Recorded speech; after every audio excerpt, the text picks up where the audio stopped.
Welcome to our Bloomberg TV and radio audiences. Wynn Resorts is opening Encore Boston Harbor this Sunday. The luxury resort will be Boston's first casino. Here to tell us all about it now is Wynn Resorts President and CEO Matt Maddox. First, congratulations, and tell us why this will be an addition to the Boston economy. Good afternoon, and thanks for having me today. On Sunday, we're going to be opening a $2.6 billion large-scale integrated resort, 5-star, right in the heart of the Boston Metroplex. It'll really be one of the first large-scale integrated resorts in a major metropolitan area in the United States. And we're excited about the draw from both international customers, regional customers, and people from all over the country. We think it's going to be really a great tourism asset for the region. Now, so to some extent, it is a little bit of an experiment. As you say, it's the first in a regional area like this. The stock of Wynn is down almost 30% year over year, Matt. Will this help revenues, given that we're seeing some difficulties with Macau economy and with China more broadly? Well, it'll absolutely help revenues because, we do expect it to be quite successful. We go from zero revenue today to, pretty much full tilt starting on Sunday. So our expectation is that we'll be getting anywhere between 15 and 20,000 people visiting us on a daily basis. And we're already seeing quite large demand from our international customers, both in Latin America, South America, and the Far East. So we're excited about the opportunity for Encore Boston Harbor. Mr. Maddox, I'm curious as to find out whether or not this decision is in any way based on future troubles you may perceive in Macau as a result of the situation that's developing between the United States and China. No, not at all. We started this project 7 years ago. I actually found this land 7 years ago. It was November of 2012. So we've been working at this for a long time. It's really just part of our diversification and growth strategy to target major cities around the world, not just in the United States, but continue growth in Japan, or growth in Japan potentially, continue growth in Macau, where we are quite optimistic on the future of the Greater Bay Area and our position there. Are you confident that you're going to get your license renewed there in 2022? I know it's been extended by a couple of years. Read the tea leaves for me. So we have great relationships in Macau. I think that we're a very good partner to the Macanese government. We employ over 13,000 people. And we're not in the technology business or some of these other businesses that I think have a little more tension. We're in the business of fun and tourism. And one of the goals of the Greater Bay region is to create more tourist destinations and to really transform Macau into a global destination. And I think Wynn Resorts is well positioned to help the government achieve its goals. And of course, 75% of Wynn's operating revenue comes from Macau, about 25% from Las Vegas, but obviously some will come now from Boston. Curious about your talks with MGM Resorts International. It was a bit of a surprise that you would be in talks to sell this particular casino you're opening with the grand opening on Sunday to MGM, having fought so hard to keep the license. Where are those talks now? Encore Boston Harbor is not for sale. So we've been working on this strategy for a number of years to expand our footprint in large major metropolitan areas. Those talks were ceased even really before they started. It was more of a story than actual reality, and it's not for sale. We're really excited to be here.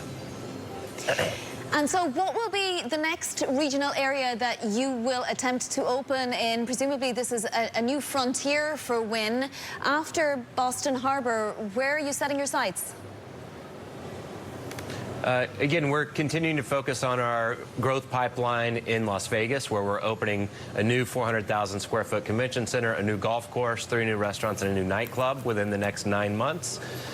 We're refurbishing our downtown casino in Macau with a refurbished hotel tower, new casino, additional retail and restaurants that will be opening at the end of the year. We're clearly working on a Japan strategy, as is everyone else in our business. And as other states look at what we've been able to accomplish here in Massachusetts, I think there'll be a real need and a real desire to have our product in major metropolitan areas, really not just in the United States, but around the world. So we're envisioning that over the next decade, this will be our calling card as we continue to expand our company. Mr. Maddox, do you think you're perceived as being American in Macau? Is that, people look at your brand there, Chinese consumers, do they see you as American? I think they see us as high quality. So we're 13,000 people strong there. We're largely a local labor force. We're known for high quality. We're known for great product. I don't necessarily think we're known for nationality. If you go to Macau and you look at the 50,000 people between our two properties that will visit on a weekend, we get a disproportionate amount of the premium end, of the premium customer, and that's because of the product and the service that we offer. That's what we're known for. Did you get any, was there any effect of on the business? Can you see this in the numbers as a result of what's just happened in Hong Kong with the protests? We haven't seen that that quickly quite yet. So, you know, I'm not, it's really hard to say. Those types of events typically come and go, and people do enjoy coming to our properties a lot of times as a break from their daily lives and a break from events like what's going on in Hong Kong, just to get out and enjoy themselves. So we haven't seen anything in the last week or so, but we're watching it very carefully. Boston is obviously the home of some great sports teams, which I won't mention here because we don't need to give them extra publicity, but I'm curious as to how much sports betting will form part of your strategy. How much revenue do you anticipate Harbour will get from sports betting alone? Well, currently, it's not legal here in the state of Massachusetts. I know that it's a proposal that is being discussed in the state. And assuming that that does move forward, I do think it'll be a great amenity for our property, because you're right, this is a big sports town, and we're catering to that audience, and we'll be really excited if that moves forward. In a typical Wynn casino, you do only account for about 50% of revenue from the gambling portion of things. A lot comes from entertainment, restaurants, and so on. Is that the model you're putting in place here as well? The way that we've designed Encore Boston Harbor is really about the non-gaming amenities when you enter the hotel. So when you come into our property, you do not walk into a casino. You walk into a really large two-story bright atrium full of flowers and natural light. We have restaurants flanking it on each side. We have the largest ballroom in the greater Boston Metroplex outside of the convention centers here. So we're catering to the non-gaming audience. That's really what drives people to visit our properties. Clearly, we'll have a large casino. That's a big part of the business here. And so we're doing exactly what we do in the rest of the world with our properties. Matt Maddox, congratulations once again, Wynn Resorts President and CEO.